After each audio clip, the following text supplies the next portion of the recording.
ஓ செங்கோட்டையன் இணைய மாட்டார் தாவேகாவில். அதுல ஒரு சார் நீங்க போலேன் சார், இன்னைக்கு செங்கோட்டையன் வீட்டுல அந்த கோவிச்செட்டிப்பாளையத்தில் உள்ள அந்த குள்ளம்பாளையம் வீட்டுல வந்து எல்லா ஊடகத்தினரும் சென்று அவரிடம் கேட்கிறார்கள். இதே போல கரூர்ல வந்து அந்த தாவேகாவோட தொழில்நுட்ப பிரிவு செயலாளராக இருக்கக்கூடிய அந்த நிர்மல்குமாரையும் கேட்கிறாங்க. இப்போ நிர்மல்குமார் என்ன சொல்றாரு, இதை நான் இப்போது கூற முடியாது, செங்கோட்டையன் தாவேகாவில் இணைகிறாரா இப்ப கூற முடியாது என்று கூறுகிறார். செங்கோட்டையனிடம் போய் கேட்டால் எந்த விதமான பதிலும் அதற்கு கூறவில்லை, கனத்த மௌனம். இது என்ன காரணம்? நீங்க ஆனா உறுதியா இருக்கிறீங்க, சேரமாட்டான்னு சொல்றீங்க சார், அது என்ன அடிப்படையில் சொல்றீங்க? அப்படி ஒரு நிகழ்வு இல்லை. அரசியல்வாதி நாம் எல்லாவற்றையும் கூர்ந்து கவனித்துக் கொண்டிருக்கிறோம். அப்படி அவர் போய் சொல்லுவதாகவோ அவர் வரவேற்பதாகவோ எந்த நிகழ்ச்சியும் இதுவரை உறுதி செய்யப்படவில்லை. மீடியா தூக்கி எங்கேயோ கொண்டு போயிருக்காங்க மின்னல் வேகத்துல, ஆனா அது கிடையாது. அதனால அவர் போற வரைக்கும் டிவியில் இப்படி போகட்டுமே அவரும் அதை வந்து வேடிக்கை பார்த்துட்டு இருக்காரு. இப்படிப்பட்ட அரசியல் தான் ஏமாற்றத்தை தொண்டர்களுக்கும் மற்றவர்களுக்கும் அளிக்கிறது. ஆகவே இப்படிப்பட்ட நிகழ்ச்சி இல்லை என்பதை மறுதிசையிலிருந்து நான் தெரிந்து கொண்டேன். இது அவர் வந்து இவரை சேர்க்கவே மாட்டணும், இவரு போய் சேரவே மாட்டார்னோ உறுதிமொழி கொடுக்க முடியாது. சரி, ஆனா நீங்க சொல்ற நாளில் எதுவும் அது மாதிரி நடக்காது. ஓகே சார், அவர் இணைய மாட்டார், சேர மாட்டார் என்பதிலே எனக்கு மாற்று கருத்து இப்பொழுது இல்லை. Okay sir. இப்ப நீங்க திராவிட முன்னேற்ற கழகம் கதவுகளை திறந்து வைத்திருக்கிறது, விஜய் கதவுகளை திறக்கவில்லை. டூ டிஃபரன்ஸ் நவ. ஓகோ, செங்கோட்டையனுக்கு திமுக திறந்து வச்சிருக்காங்க, தாவேகாவுல திறக்கல. ஆனா யார் வந்தாலும் இப்பொழுது திராவிட முன்னேற்ற கழகத்தில் இணையலாம்.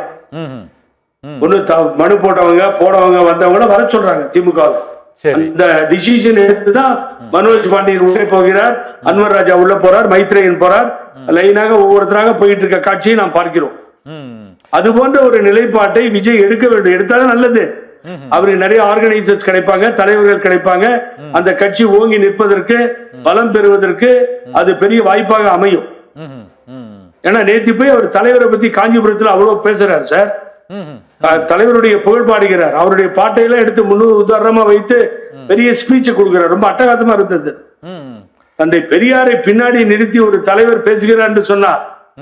திராவிட இயக்கத்தில் வந்தவர்கள் யாரும் அதை வந்து ஏற்றுக்கொள்ள முடியாது என்று சொல்ல முடியாது சார், என்னையும் சேர்த்து. அதை நான் தந்தை பெரியார் படத்தை போட்டா என்ன ஆகுன்றதுல இருந்தது ஒரு காலத்துல உடை தெரிந்தோம். சரி, இன்னைக்கு அதை போட்டுட்டு வரார் வெளியில. அவர் பேரறிஞர் அண்ணாவை கொண்டாடுகிறார், தலைவர் எம்ஜிஆரை கொண்டாடுகிறார். அம்மா வளர்த்த கட்சி இப்படி ஆயிடுச்சேன்னு வருத்தப்பட்டு பேசுறார். தமிழ்நாடு சட்டமன்றத்தில் மக்கள் திலகம் புரட்சி தலைவர் எம்ஜிஆர் என்று முதல்வரும் தங்கம் தென்னரசு அமைச்சரும் பேசும் பொழுது நாங்கள் மகிழ்ந்தோம், பாராட்டினோம். அப்படி திராவிட இயக்கத்தை யார் பாராட்டினாலும் பேசினாலும் வரவேற்போம், மகிழ்வோம். ஆனால் இந்த டிடிவி தினகரன் தொடர்ந்து தமிழக வெற்றி கழகத்தை வந்து ஒரு முக்கியமான சக்தியாகவும், அது அதிமுகவை விட வலுவாய்ந்த ஒரு சக்தியாகவும் ஒரு தொடர்ந்து கூறிக்கொண்டுதான் இருக்கிறார். ஆனால் டிடிவி தினகரனுக்காவது அந்த தாவேகாவின் வாயில் திறந்திருக்கா, திறக்கலையா சார்? செங்கோட்டையன் இல்லைன்றீங்க. அப்படி இல்ல, அவருக்கும் செங்கோட்டையன் மேல எந்த கோபமும் இல்ல சார். சரி, விஜய்க்கு என்ன கோபம் நான் சொன்னேன், சேர்த்துக்க முடியாதுன்னு சொல்றேன் நான் சொன்னேன். அப்படி ஒரு நிகழ்வே இல்லை. இல்ல, நீங்க செங்கோட்டையன் கூட நல்லா பழகிருக்கீங்க. மீடியா ஏற்படுத்தி இந்த பிரச்சாரம் செய்து வருகிறது. ஆகவே அப்படி அவர் போக மாட்டார், கலந்து பேச மாட்டார்னு சொல்ல வரல. அப்படி ஒரு நிகழ்வு இல்லை அப்படிங்கிறது நான் உறுதி செய்கிறேன். 27ஆம் தேதி இணைப்பு விழா இல்லை, அதை உறுதி பண்றீங்க? இல்லை, டெஃபினட்டா இல்லை. அது இதுவரை உறுதி செய்யப்படவில்லை. இந்த நிமிடம் வரை நன்றாக தெரியும் எனக்கு. அதுதான் நான் சத்தியம் டிவிக்கு நான் சொல்லுகிறேன். அதுபோல இந்த கட்சி ஆரம்பிக்கிறதுலாம் சும்மா ஏமாத்துற வேலை. ஆனா அது வேண்டான்ற ஓபிஎஸ் அண்ணனுக்கு இதை பண்ணாதீங்க தயவு செய்து. நீங்க இப்ப நம்ம கண்ணன் சொன்ன மாதிரி நம்பி இருப்பவர்கள் நட்டாற்றில் நின்று போய் விடுவார்கள், அரசியல் அனாதையாக்கப்பட்டு விடுவார்கள். எனக்கு என்ன அக்கறைன்னா அவங்களோட பழகினதால் அக்கறை, இல்லைன்னா எனக்கு சொல்ல வேண்டிய அவசியமே இல்லை. காலம் கடந்தோடி டிசம்பர் முடிஞ்சு ஜனவரி வந்தா காலண்டர் ஆஃப் ஈவென்ட் ஸ்டார்ட் ஆயிடும்.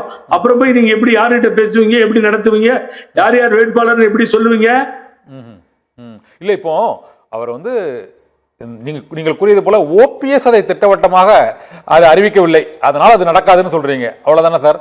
மற்றபடி ஒரு கட்சியா ஒரு கேள்விக்கு மதுரையில கேட்டப்ப நகருன்னு சொல்லிட்டு என்டிஏவுக்கு திருப்பி போறீங்களான்னு கேட்டா அதுக்கு அவர் பதில் சொல்ல மாட்டேன்றாரு.